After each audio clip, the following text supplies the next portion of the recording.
نامور گرامی قدر اکابرین علماء دیوبند اور مجمع میں عالمی مجلس تحفظ ختم نبوت کے شاہین صفت مجاہدوں، بیدار دل اور انتہائی سربکف میرے خیور نوجوانوں، یہ چناب نگر کی تاریخی جگہ ہے جہاں یہ 40ویں سالانہ عظیم الشان اجتماع ہے، جس میں عقیدہ ختم نبوت پر اکابرین آپ حضرات کے سامنے اپنے اپنے انداز میں موتیہ پیش ان شکوں کو ختم کر کے قادیانیوں کو انہی نظریات کے ساتھ اس پہلے والی پوزیشن میں کھڑا کر دیا جائے کہ قانون انہیں کافر نہ کہے، وہ مرزا غلام قادیانی کو نبی بھی مانے، حضور کی توہین بھی کریں اور پاکستان کا قانون ان کو کافر نہ کہے، کیا کوئی مسلمان اس کو برداشت کر سکتا ہے؟ اسی قرارداد کے اندر یہ بھی لکھا ہے کہ ملک پاکستان میں وہ افراد، وہ شخص، وہ لوگ جنہوں نے توہین رسالت کا ارتکاب کیا ہے، جنہوں نے میرے اور آپ کے پیغمبر کی توہین کی ہے، توہین رسالت کا ارتکاب کیا ہے، میرے اور آپ کے نبی کو نعوذ باللہ گالیاں دی ہیں، ان پر مقدمات اور کیس ہیں، چاہے جس عدالت کے اندر ہیں۔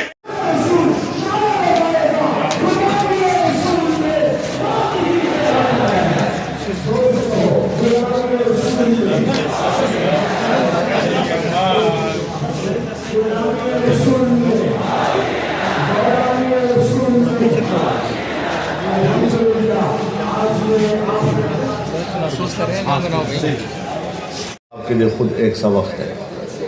آپ کی ماضی کی تاریخ وہ آپ کے مستقبل کی روشنی ہے، اسی میں ہم نے اپنے مستقبل کو طے کرنا ہے۔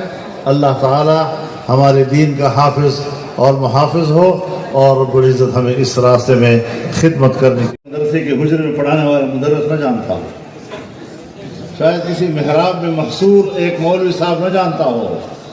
لیکن ہم میدان کے لوگ ہیں اور اسی سیاست کی غلام گردشوں میں 40 سال آوارہ گردی کرتے کرتے گزر گئی ہے۔ ہم جانتے ہیں تمہارے عزائم کیا ہیں اور تم کیا سوچتے ہو، لیکن ہم پرعزم ہیں اور انشاءاللہ لانے پر ایک مرتبہ پھر ان کا شکریہ ادا کرتا ہوں۔ ان کی تقریر کے دوران ہمارے اسٹیج پر ملک عزیز پاکستان کی نامور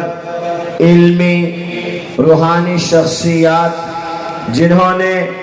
اس ملک عزیز پاکستان کی سرزمین پر توحید کا علم بلند کیا، نبی آخر الزمان امام من قبلنا ربنا ولا تحملنا